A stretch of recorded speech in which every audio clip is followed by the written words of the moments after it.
Shalom, shalom, shalom. Merci pour votre présence massive sur cette chaîne.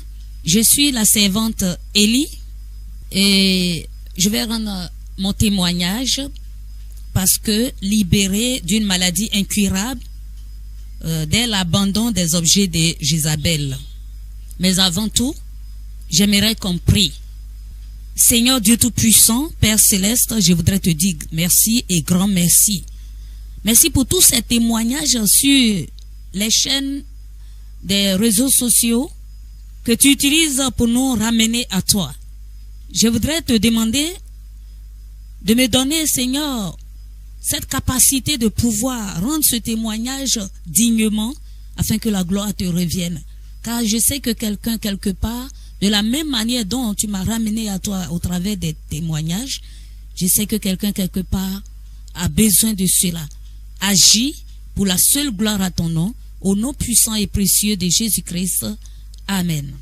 Alors, avant de parler des objets de Jézabel, je voudrais expliquer un peu comment cela s'est passé. Vous savez que dans le livre de Deutéronome, chapitre 22, verset 5, il est interdit à la femme de se travestir, de porter les tenues d'homme. Et enfant, en classe de 6e, j'habitais chez un défunt oncle. Un soir, il est arrivé du travail et puis il a balancé un pantalon velours sur moi. Et depuis lors, depuis 1982, donc j'ai été attachée au port de pantalon. Et 2 ans après, j'ai pratiqué le football. Donc, je portais des culottes et des maillots. Les choses ont commencé par là. Et 2 ans encore après, une femme française, une femme française m'a donné un carton d'habits contenant des parfums, des rouges à lèvres, des crayons, beaucoup de choses. Et c'est par là aussi j'ai connu les rouges à lèvres, j'ai commencé à l'appliquer sur mes lèvres. Et quand j'ai eu ma première paye, puisque j'étais boursière, nous avions comme bourse 12 000 francs par trimestre, je me suis acheté une paire de chaussures à talons, haut talons, à 11 000 enfants, hein, vous voyez. Ça veut dire que pour avoir porté le pantalon, les choses sont entrées à partir de là. Donc, voyez comment les choses se sont déroulées. Étant artiste, je me parais de colliers, de perles, de chaînes, tout ce que tu dois porter en tant qu'artiste pour paraître sur scène. Je pensais que c'était nécessaire, donc je m'habillais ainsi. Et les hauts talons, je ne peux pas danser si le talon n'est pas haut, des bottillons. Tout cela n'honorait pas le Seigneur, je ne le savais pas. Mais inconsciemment, je posais des questions au Seigneur. J'ai été dans une église où j'ai demandé, j'ai commencé à me débarrasser des pantalons. Donc les missionnaires m'ont dit, quand je leur ai expliqué, ils ont dit, mais et si tu faisais du cheval? Et si tu faisais du vélo? Comment tu allais procéder? Donc j'ai repris encore le port des pantalons. En 2003, j'ai été dans une autre église, puisque pendant la crise de 2002, je suis resté dans la ville, au centre de la Côte d'Ivoire, à Bouaké. Donc, j'ai rejoint une église, et là-bas encore, j'ai demandé au Seigneur, comment voudras-tu que je m'habille pour aller au culte? Et je me vois dans mon sommeil, je vois que je suis en jupe noire, chemise blanche, avec un foulard blanc, bien noué, qui couvrait ma tête, en tout cas qui couvrait, on sentait pas les cheveux débordés. Et là, c'était comme dans un groupe musical, et 2 jeunes étaient en pantalon noir, chemise blanche. J'ai bien reçu la réponse, mais quand je me suis réveillée, je suis allée au marché m'acheter du tissu bleu marine. En tout cas, je peux dire que j'ai obéi, j'ai cousu, mais quand je m'en vais à l'église, c'est ce que je portais. À la maison, je remettais mon pantalon. Je n'avais pas compris. C'est pour cela, la Bible nous dit dans le livre d'Osée, chapitre 4, verset 6, « Mon peuple est détruit parce qu'il lui manque la connaissance. Je posais des questions, le Seigneur me répondait, mais je n'avais pas la sagesse pour comprendre, et tout cela n'honorait pas le Seigneur. J'avais tellement soif de prière. Donc quand j'entends qu'il y a prière par-ci, je suis là, il y a veillé par-là, je suis là. Je me suis joint à un groupe qui faisait des sorties les premiers samedis. Donc le premier samedi du mois de novembre 2001, je suis allé avec l'équipe à une retraite spirituelle et ils ont écrit des versets bibliques sur des bouts de papier. Ce que tu tires, c'est ton message personnel. Et j'ai dit non, moi je vais tirer en dernier lieu. Donc tout le monde a tiré, je me suis approché et je tire quoi? Je tire le passage de Jérémie chapitre 4 verset 1 qui dit: Israël, si tu reviens à moi, dit l'Éternel, si tu ôtes tes abominations de devant moi, tu ne seras plus errant. C'était un message qui m'avait transpercé, je dirais qui m'avait fouetté, c'était comme une chicotte. Au point où j'ai été hospitalisé à plusieurs reprises jusqu'en 2002. Et je n'y comprenais rien. Les personnes à qui je m'adressais pour en savoir plus, je n'étais pas convaincu.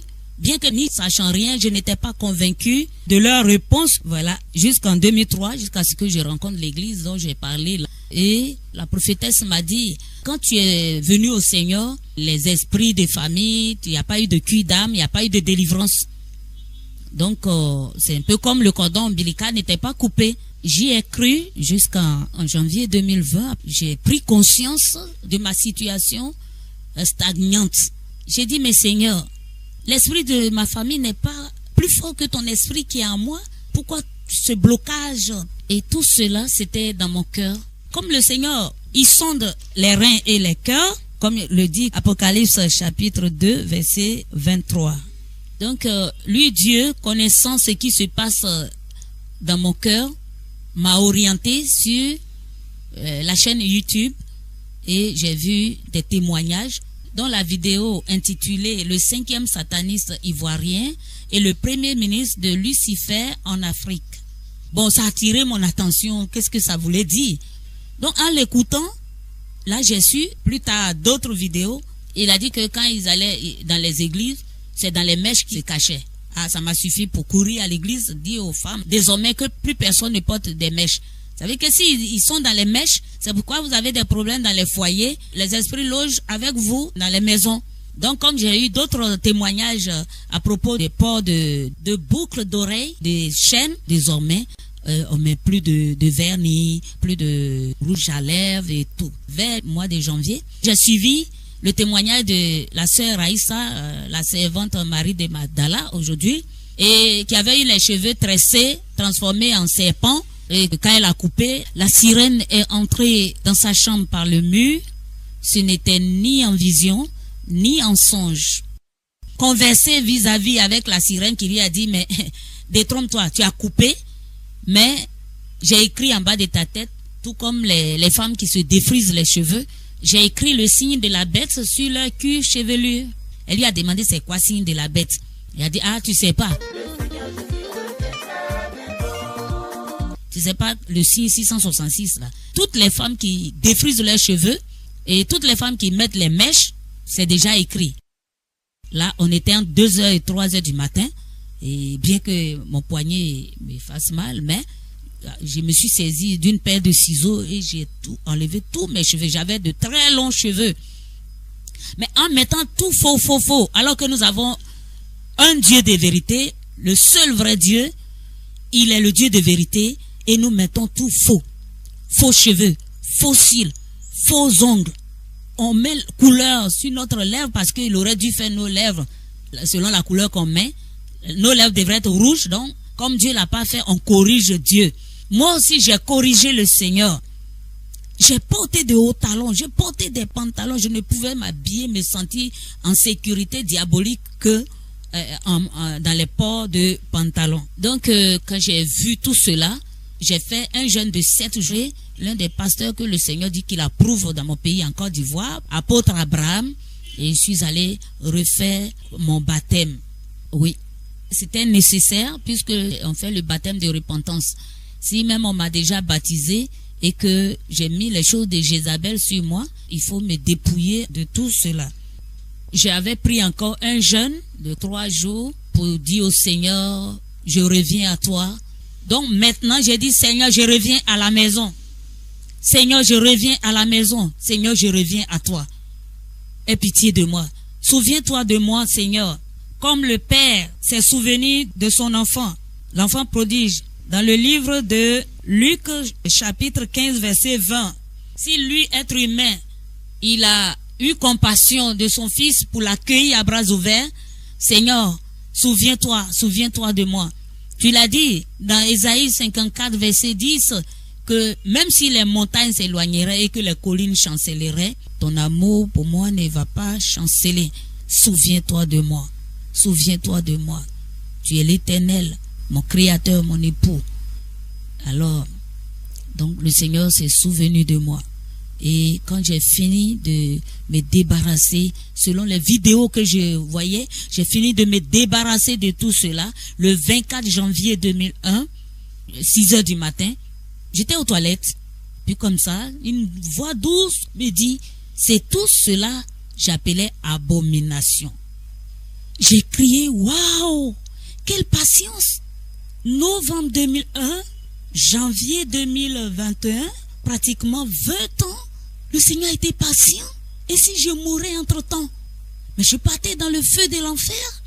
Il a été si patient, alors que je ne sais pas user de la patience avec quelqu'un. Alors que quand j'ai reçu le message, je suis allé chercher le mot abomination dans le dictionnaire qui parle de celui qui a tué. J'ai osé demander au Seigneur, est-ce que j'ai tué? Est-ce que j'ai tué? J'ai oublié les avortements, j'ai oublié les prises de pilules. Surtout qu'une femme qui prend des contraceptifs, tu bloques les enfants, tu prends les pilules, tu tues plus que celle même qui a fait un seul avortement. J'ai osé poser la question au Seigneur. Ça, c'était l'abomination même. Mais le Seigneur m'a fait comprendre que tout ce que j'avais sur moi de faux, comme il est dit dans le livre de 1 Timothée, chapitre 2, verset 9, je veux aussi que les femmes vêtues d'une manière décente, avec pudeur et modestie, ne se parent ni de tresses, ni d'or, ni de perles, ni d'habits somptueux. Si nous devrons chercher à être agréables à quelqu'un, c'est à notre Créateur et non aux humains. Je pouvais demander à quelqu'un, quand tu as mis les faux cils, les faux ongles, les faux cheveux, tu as plu à qui? Les gens n'ont fait que jouer de toi ou jouer avec toi. Alors que si nous cherchons à plaire au Seigneur, notre joie sera grande quand il reviendra, parce que son retour est très imminent, très très très bientôt. Concernant la maladie incurable dont je parlais, la science l'appelle érythème noueux. Vous pouvez aller voir sur Google, c'est une maladie incurable, atroce, très douloureuse. Ça fait des nodules sous la peau, et là où c'est logé, et le nerf, et l'os, et l'articulation, et la chair, c'est une douleur, surtout à partir de minuit, tu te crois même dans le tombeau. C'est atroce, depuis 2012. Et j'ai pris de l'anti-inflammatoire, Proképhène, pendant combien d'années? Près de 8 ans, j'ai pris l'anti-inflammatoire. Mais, quand j'ai appris qu'on ne doit pas porter des hauts talons, et que je me suis débarrassé des hauts talons, automatiquement, cette maladie a disparu. Et je rends gloire au Seigneur Jésus-Christ, sans qui rien ne peut être possible dans notre vie. Il m'a libéré. Si nous marchons dans l'obéissance, le Seigneur est prêt pour nous débarrasser de tout ce qui nous encombre. Alors nous devons nous dépouiller. Comme Colossiens chapitre 2 verset 11 nous le demande. Nous devons nous dépouiller. On ne se dépouille pas pour guérir. On ne se dépouille pas pour la terre. On se dépouille pour le ciel. Le Seigneur Jésus revient très très très bientôt. Alors changeons de vie. Débarrassons-nous de tout ce qui nous encombre. Et le Seigneur fera le reste. Heureux celui qui garde les paroles.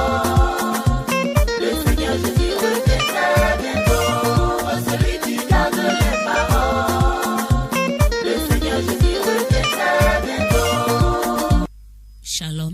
Merci. Au nom de notre Seigneur Jésus-Christ. Amen.